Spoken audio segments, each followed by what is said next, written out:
जय हिंद। आज का हमारा जो टॉपिक है बच्चों वो है हमारा परागण। परागण यानी कि पॉलिनेशन। पॉलिनेशन क्या होता है आज हम लोग समझते हैं कि पॉलिनेशन किस में होता है। तो बच्चों जो पॉलिनेशन होता है, परागण होता है, वो पुष्पों में होता है। किस में होता है? पुष्पों में यानी कि फूलों में होता है। ठीक है ना। तो आइए हम लोग समझते हैं कि हमारे पास एक, यहाँ पर आप देख रहे होंगे कि एक चित्र बना हुआ है और हम समझते हैं कि क्या बोलते हैं। ठीक है, देखिए सबसे नीचे वाले हिस्से को क्या बोलते हैं? पुष्प वृत्त बोलते हैं। क्या बोलते हैं? पुष्प वृत्त बोलते हैं। और इस जिसपे ये रखा हुआ है, जिसपे आसन बना के रखा हुआ है, यानी कि जिसपे बैठा हुआ है पुष्पासन, मतलब पुष्प जिस आसन पे बैठता है उसको हम पुष्पासन कहते हैं बच्चों। और ये पुष्पीय अक्ष होता है। पुष्पीय अक्ष का मतलब होता है कि पुष्पासन के जो किनारे वाला भाग होता है वो पुष्पीय अक्ष होता है। इसके बाद हम देखेंगे ये जो हमें दिख रहा है यहाँ पर, तो ये क्या होता है हमारा? ये बच्चों पराग, ये पूरा का पूरा, ये पूरा हिस्सा हमारा जो दिख रहा है वो परागकोश कहलाता है। और ये हमारा उसके अंदर, परागकोश के अंदर परागण होता है, यानी कि परागकण होता है। ओके, हम इसको बच्चों जो हमारा ये इसके अंदर, किसके अंदर? तो आप बताएंगे सर कि बीजांड, यानी कि वर्तिका के अंदर जो बीजांड है, तो बीजांड मतलब इसको, जिसके अंदर बीज रखा हुआ इसको हम बीजांड कहते हैं। और ये हमारा क्या होता है बच्चों? ये पुंकेसर होता है। और हमारा ये जो नली के आकार का है वो हमारा वर्तिका होता है। और जो जहां से हमारा पुष्प परागण करता है, यानी कि जो अंडा से नीचे जाता है, परागकण अंदर जाता है, उसको हम वर्तिकाग्र कहते हैं। ठीक है, तो आप, आई होप कि आपको समझ में आ गया होगा। चलिए अब हम लोग समझते हैं कि परागण किसे कहते हैं। तो परागण हम ये बोलेंगे कि पराग कोश से पराग कण का निकल कर वर्तिकाग्र तक पहुंचना ही क्या कहलाता है बच्चों? परागण कहलाता है। ध्यान से समझेंगे हम।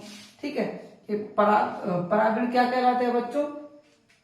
पराग कोश से, ये पराग कोश है हमारा, पराग कोश से पराग कण का निकल कर वर्तिकाग्र तक पहुंचना ही क्या कहलाता है बच्चों? परागण कहलाता है। क्या कहलाता है? परागण कहलाता है। परागण बच्चों दो प्रकार का होता है, एक स्वपरागण होता है और एक परपरागण होता है। ठीक है, तो हम देखेंगे कि स्वपरागण किसे कहते हैं। स्व का मतलब जो स्वयं का, अगर इसी पुष्प के पराग कोश से पराग कण निकलकर और वर्तिकाग्र तक पहुंच जाएगा तो हम क्या बोलेंगे? स्वपरागण, यानी कि उसी जाति का, उसी पराग कोश से पराग कण निकलकर वर्तिका में पहुंचना ही क्या कहलाता है बच्चों? स्वपरागण। पर परागण क्या होता है? जैसे ये एक पुष्प हमें दिख रहा है और हम बगल में एक हमारे पास दूसरा पुष्प हो, और इस पुष्प से पराग कोश से पराग कण निकलकर अगर दूसरे वाले पुष्प के वर्तिकाग्र तक यदि, यानी कि परागकण पहुंचता है, तो इस प्रक्रिया को हम बच्चों कहते हैं पर परागण। क्या बोलते हैं? पर परागण। ठीक है बच्चों, जो परागण की क्रिया होती है वो तीन प्रकार से होती है। कितने प्रकार से होती है? तीन प्रकार से होती है। जो पहला होता है वो होता है कीड़ों के द्वारा। किसके द्वारा? कीड़ों के द्वारा। ठीक है, और जो दूसरा होता है वो जल के द्वारा। किसके द्वारा? जल के द्वारा। ओके, और तीसरा जो हमारा होता है वो होता है बच्चों हवाओं के द्वारा। किसके द्वारा? हवाओं के द्वारा। ठीक है, जैसे हम समझते हैं कीड़ों के द्वारा, तो जैसे देखिए, जैसे यदि हमारा ये पुष्प है, ये फूल है, और इस फूल में मान लेते हैं कि परागकोश पर एक भंवरा बैठा। क्या बैठा बच्चों? भंवरा बैठा। और ये भंवरा क्या करेगा? वो ये भंवरा ना यहाँ से परागकोश से परागकण को उठाएगा और यह वर्तिकाग्र तक ले जाके उसको छोड़ देगा। तो इस प्रकार के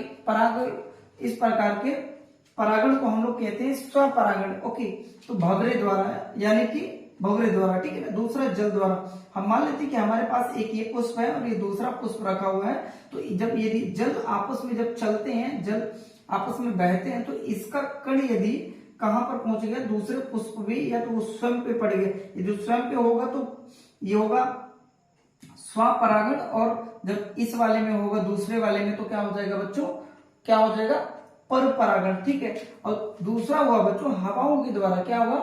जब काफी तेज हवा चलती है, जब तेज हवा चलती है तो परागकोश से पराग कण निकलकर दूसरे पुष्प के पराग, जो ये पराग कण होगा वह वर्तिकाग्र में पहुंच जाएगा। और वर्तिकाग्र में पहुंचने के बाद जो वहां पर प्रोसेस होगी उसको हम क्या बोलेंगे बच्चों?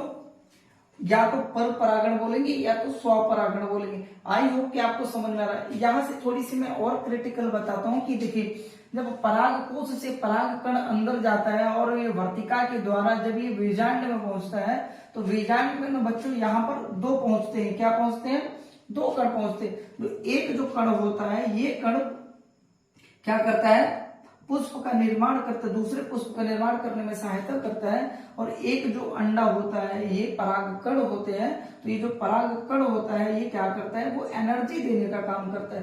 क्या देने का काम करता है बच्चों, एनर्जी। चलिए हम आपको यहाँ पर समझाते हैं कि जैसे ये देख रहे हैं ये क्या है हमारा बच्चों, ये पुष्प है, ठीक है ना, ये क्या है, पुष्प है। प्रैक्टिकली समझेगा, पुष्प है ये हमारा, ये हमारा क्या है बच्चों, ये जो हमारा नीचे का पुष्प वृत्तांत है, पुष्प वृत्तांत, पुष्प वृत्तांत कहलाता है।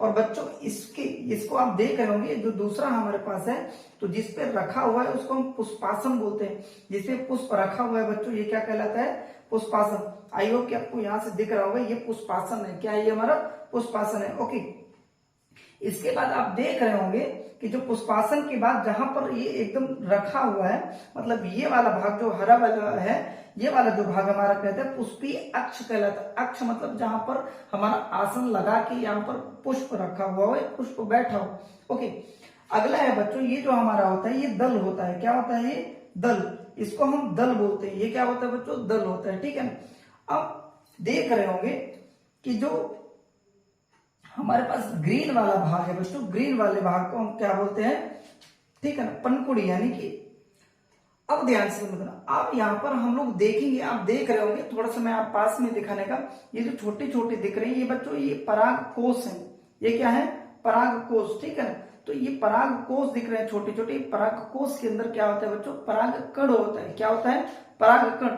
और जब ये जो देखें ये वाला जो भाग होता है बच्चों ये हमारा नर वाला भाग होता है। कौन सा भाग होता है, नर वाला।